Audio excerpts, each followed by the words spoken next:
உங்க அப்பா ஹேண்டை தான் எடுக்கல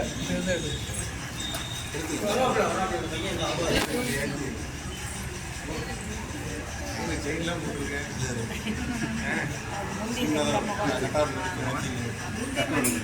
ஏன் அதெல்லாம் ஒன்றும் இல்லை, அதெல்லாம் போட்டால் அதெல்லாம் ஜோராக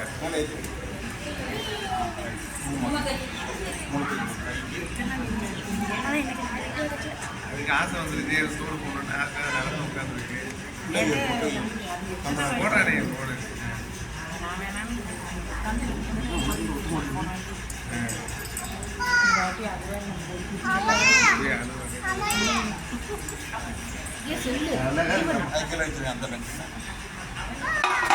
மாமனுக்கு